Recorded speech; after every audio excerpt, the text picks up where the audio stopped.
Es una mesa esta, a mí me tiene muy emocionado y yo le agradezco enormemente a los compañeros, a Mara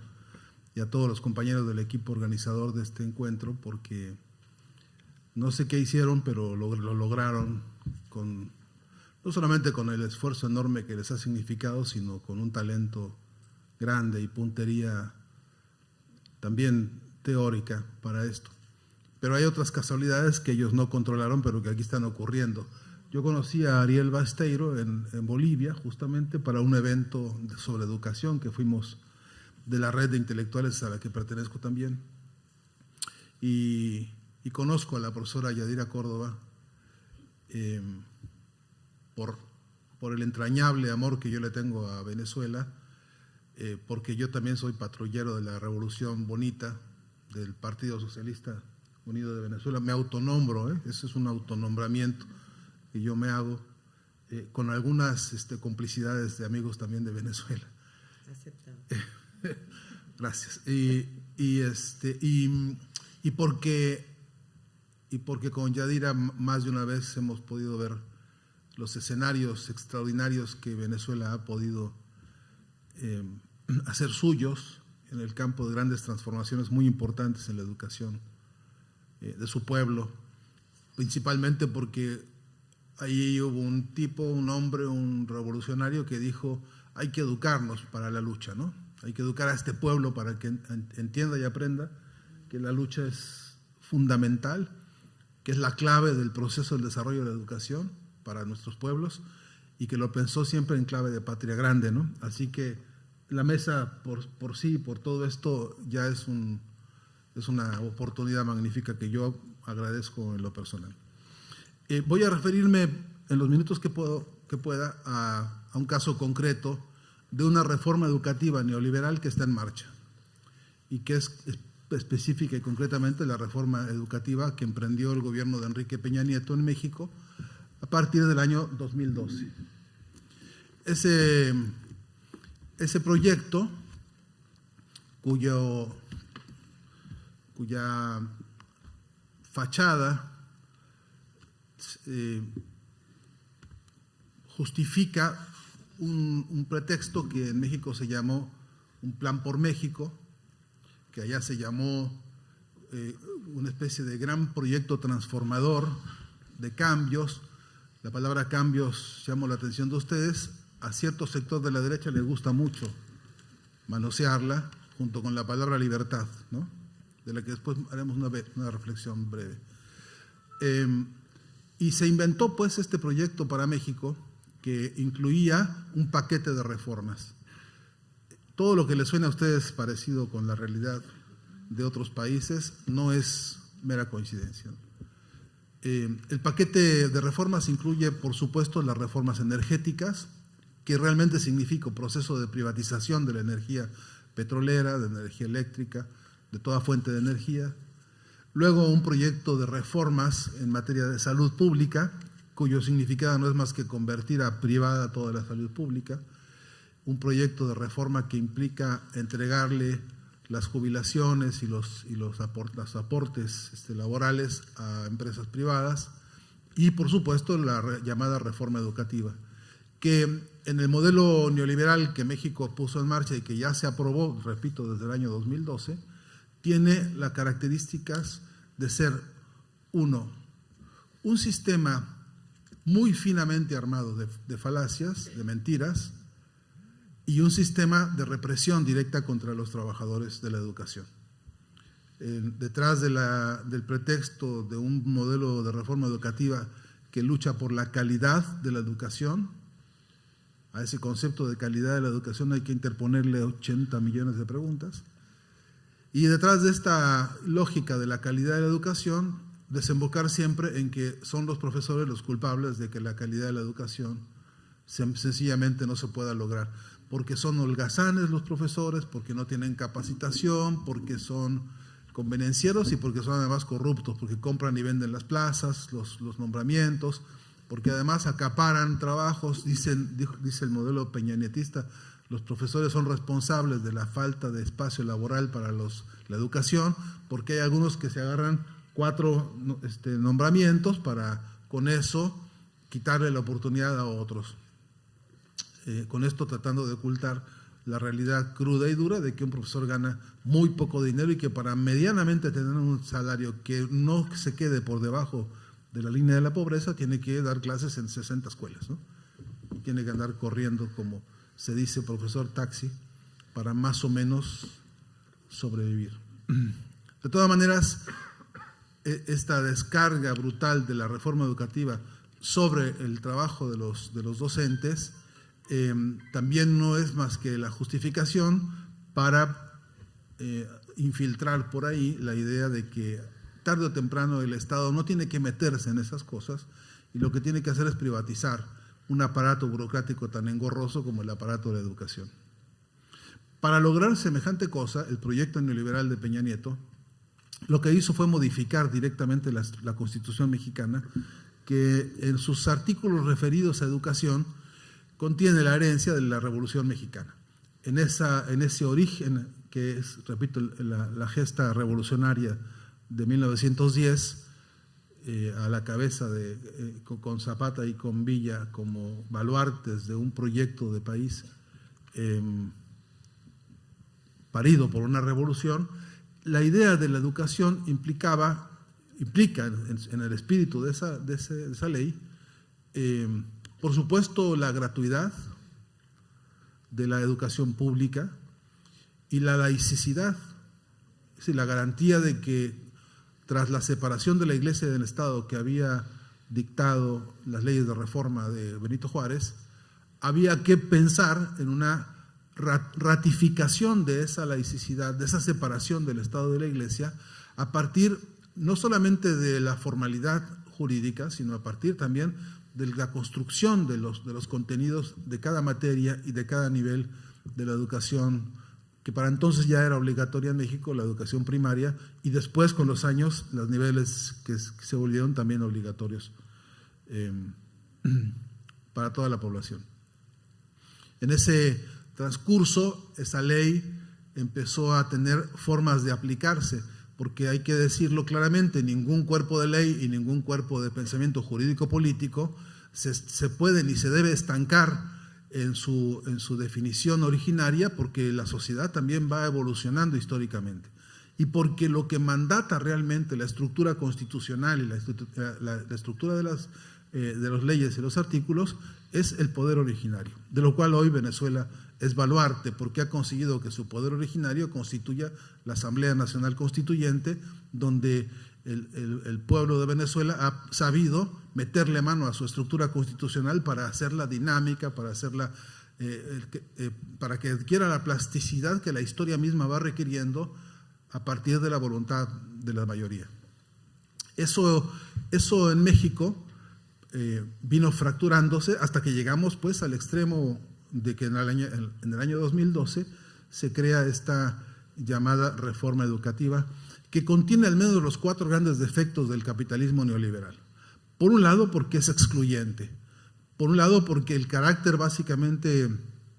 excluyente de ese proyecto educativo implica que la educación virtualmente es solo para ricos, que aquel que es pobre debe acceder apenas a lo elemental de ese proceso educativo y que tiene que agradecer y atenerse a lo que sus recursos le permitan. Ocasionalmente con algún crédito, que son realmente créditos absolutamente usureros, y ocasionalmente con el favor de alguien que por cierto beca, no de manera inocente, a algunos estudiantes, para algunos fines generalmente no confesados. Y que además de ser una ley, una reforma excluyente, es más que una reforma educativa, una reforma laboral, enmascarada, que lo que ha producido es precisamente ya a la fecha una cantidad brutal de despidos y de persecuciones contra los docentes a partir del argumento de que, bueno, los docentes no están capacitados no están a la altura de esta reforma educativa. Esa reforma en marcha ha encontrado en México una resistencia muy importante. El Sindicato Nacional de Trabajadores de la Educación en México, que es un sindicato inmenso, algunos dicen que es el más grande de la América Latina, contiene en ese sindicato una corriente crítica que se llama Coordinadora Nacional de Trabajadores de la Educación. De modo que es un sindicato que en su interior vio nacer una posición crítica de docentes y maestros críticos que primero cuestionan la estructura de un sindicalismo corrupto. ¿Les suena que eso existe, sindicalismo corrupto? No. Acá no me voy a poder distraer en eso, pero allá sí, lo conocemos y se llaman sindicatos charros, así se los conoce. Y como tales, han significado el principal freno al desarrollo de la organización política de los trabajadores y han significado la principal fuente de desviación de toda la fuerza de la clase trabajadora. El sindicalismo en México lo que ha hecho es construir un sistema de aparato represor contra los trabajadores para demorar las grandes transformaciones y para reprimir a aquellos que desde el interior de los sindicatos protestan y pretenden una democracia sindical diversa. Esta corriente lo que hizo fue, esta corriente dentro del sindicato de maestros, lo que hizo fue plantearse la necesidad de ofrecer un documento de contraofensiva contra la reforma educativa, y durante todos estos años vinieron trabajando en la organización de foros nacionales para discutir la reforma neoliberal de Peña Nieto y hacer una contrapropuesta. Esa contrapropuesta, documento que tengo aquí sobre la mesa y que además se puede conseguir gratuitamente por internet, es el resumen de esas 9 mesas distintas a nivel nacional de consulta, y donde las coincidencias de los distintos análisis llegaron a 3 o 4 puntos a los que me voy a dedicar para cerrar lo que estoy tratando de explicar. En esas consultas se hacen varios planteamientos. Primero, la modificación de los artículos constitucionales para poder habilitar la reforma educativa no es todo el problema. Detrás de esos 2 artículos que fueron modificados, se creó una red de leyes satelitales que se convirtieron en candados para poder asegurarle a la ley, a los artículos modificados, el funcionamiento de la reforma. De modo que tarde o temprano el periplo judicial o leguleyo que inventó Peña Nieto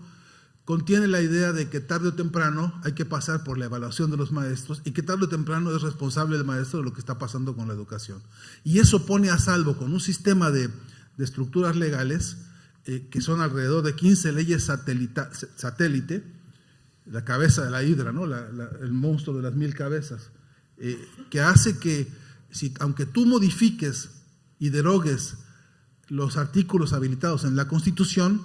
sobreviven las demás leyes que siguen creando los candados para que la reforma mantenga su vigencia. De modo que la lucha hoy es de este calibre. Ayer por la mañana, fíjense que estamos hablando en tiempo real, ¿no? Diría mi querido amigo Walter Martínez de Venezuela, diría, en pleno desarrollo, ¿no? Frase que él usa y que yo siempre cito porque él tiene los derechos de autor de la frase. Aunque los de Miami y de CNN se la roban a cada rato, pero en pleno desarrollo estamos con esto, porque ayer la Cámara de Diputados en México, la nueva Cámara de Diputados, donde la mayoría es del nuevo partido que tiene 4 años de existir, que se llama Morena, acaba de decir que de esa reforma educativa no quedará en pie ni una coma, que va a ser derogada ni bien López Obrador tome posesión de la presidencia. Todavía falta hasta el 1 de diciembre para que esto ocurra, y que uno de los primeros decretos que se va a hacer es derogar la reforma educativa de Peña Nieto y del proyecto neoliberal. Pero como no alcanza con derogarla,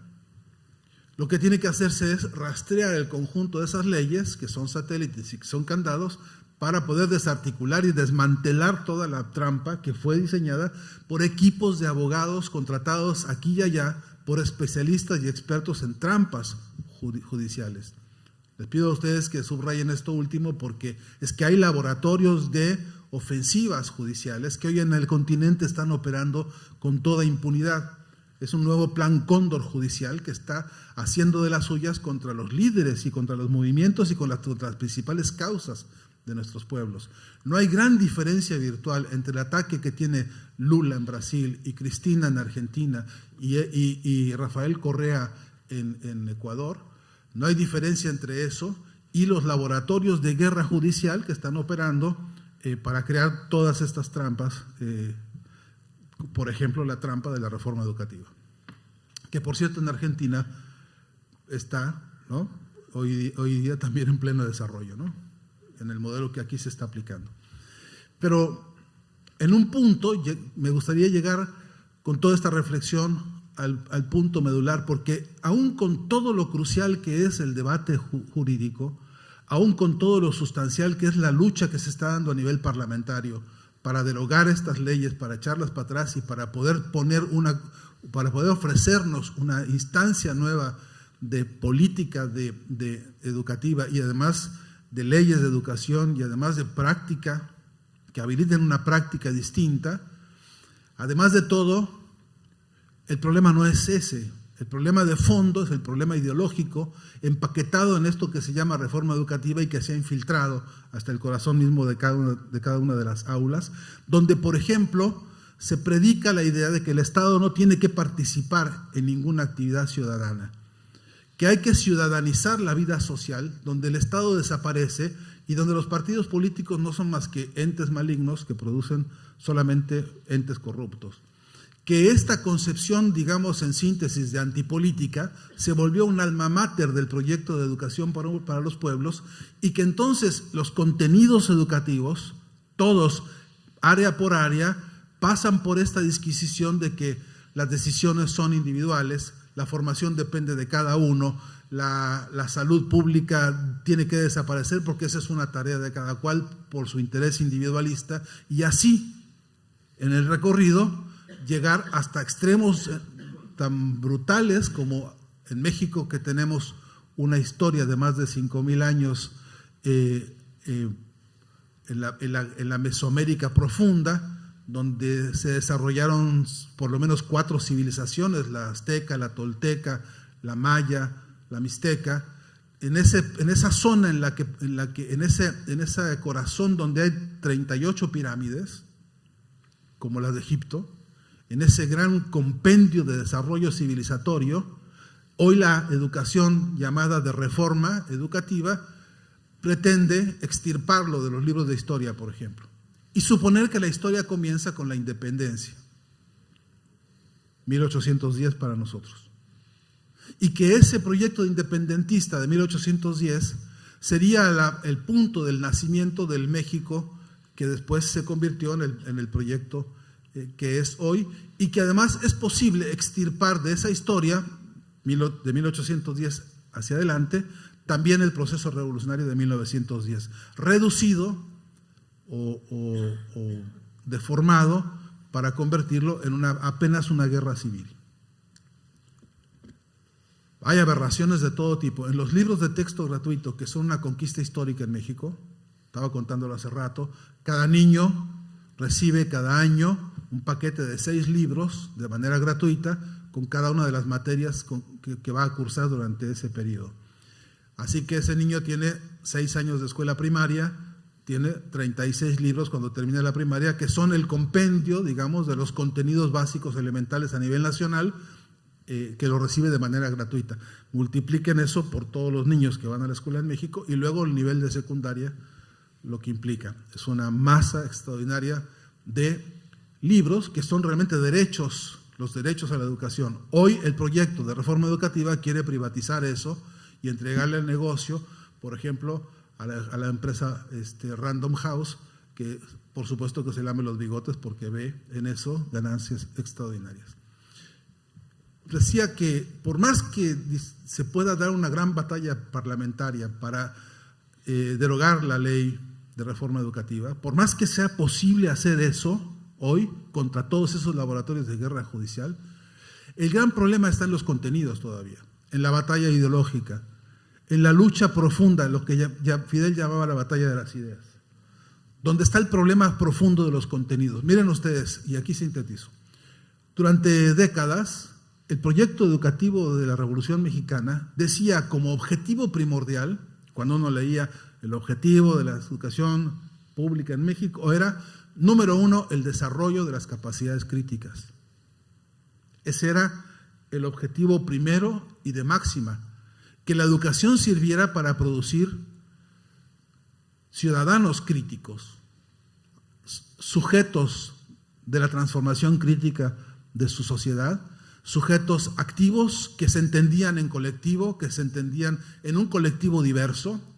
México debería seguir el ejemplo de Bolivia, convirtiéndose en Estado plurinacional también, porque México es un país que tiene 56 etnias distintas y se hablan 56 distintos idiomas en México, a esta hora. Y que esa concepción de unidad nacional, republicana, etcétera, no puede ser comprendida sino con el principio de la diversidad y de la interacción de esas diversidades. Y que estos valores, pensados alguna vez para el proyecto educativo mexicano, que es el alma mater después de la creación de la UNAM, de la Universidad Nacional Autónoma de México, que es el sentido, digamos, del gran espíritu de la educación pública en el país durante todo este periodo, fue extirpado, ¿no?, directamente. Es decir, borrar del mapa el desarrollo de las capacidades críticas. Y ese fenómeno y esa operación ideológica viene de la mano, por supuesto, del desarrollo del positivismo en toda América Latina. Porque tiene sentido para ellos borrar del sentido colectivo el sentido crítico. Y este es un núcleo profundo de discusión. Ariel, que me invocaba ahora a mis desviaciones filosóficas en general, le diré que este es el objeto de la pasión de la discusión contra las reformas educativas, que en todo caso cercenan la principal cualidad en la formación de los estudiantes, que es aprender de manera crítica, aprender de producir conocimiento, la producción social del conocimiento, pero de manera crítica, para también aprender a hacer de la crítica la prerrogativa de la lucha cotidiana en todos los campos. Y sin desarrollo de las capacidades críticas, menos podemos imaginar el desarrollo de las capacidades autocríticas. Por cierto que andamos muy escasos en muchos espacios de muchísimas áreas del trabajo, para no empezar a dar detalles, ¿no? Y que en todo caso, parte del problema de la discusión hoy sobre las reformas educativas, repito y sintetizo, no es solamente un problema formal, no es un problema solamente de discusión legislativa, no es un problema solamente de organización de manuales, y ni siquiera es un problema de capacitación y formación de los docentes. Es un problema de recuperar los grandes bastiones que permiten hacer de la revolución, de la educación, un gran instrumento transformador y revolucionario. Y este es el desafío de esta hora. Hoy el periódico La Jornada da cuenta de cómo está avanzando ya hoy el debate para derogar la reforma educativa. Ya hay movilizaciones muy fuertes en México donde se está recuperando este documento producido por la Coordinadora Nacional de Trabajadores de la Educación, y ya hay bocetos importantes también publicados ya en Internet, donde se ven los primeros borradores de por dónde debería caminar esta derogación de la ley para la construcción de un nuevo proyecto, esta vez de transformación educativa. En México, López Obrador ha propuesto que vayamos hacia la cuarta transformación histórica de México. Bueno, necesitamos esa cuarta también transformación educativa de México, pero esta vez, indefectiblemente, inexcusablemente, semejante cuarta transformación tiene que ser no solo de México, tiene que ser un proyecto de transformación que empate con la patria grande. Que así como en esta mesa hoy la patria grande tiene este espíritu de encuentro en la casa llamada Universidad de Lanús, casa por todos los que entraron, no sé si vieron la avenida con todas las banderas, ¿no? Bueno, con ese espíritu, lo que tiene que hacerse hoy, lo que tendríamos que estar discutiendo todos nosotros fraternalmente, condensados en un proyecto de pensamiento de patria grande, es que no basta con modificar las formas, hay que entrar de lleno y de fondo a la batalla de las ideas, que es la gran transformación contra el pensamiento hegemónico, contra la ideología de la clase dominante, para de una vez y por todas el pensamiento de los pueblos, el pensamiento transformador con que América Latina ha sido ejemplar en su historia, encuentre espacios de normatividad, espacios de discusión permanente y crítica, pero sobre todo de nueva construcción de hegemonía, las nuevas hegemonías de la emancipación. ¿He sido claro? Bueno, muchas gracias.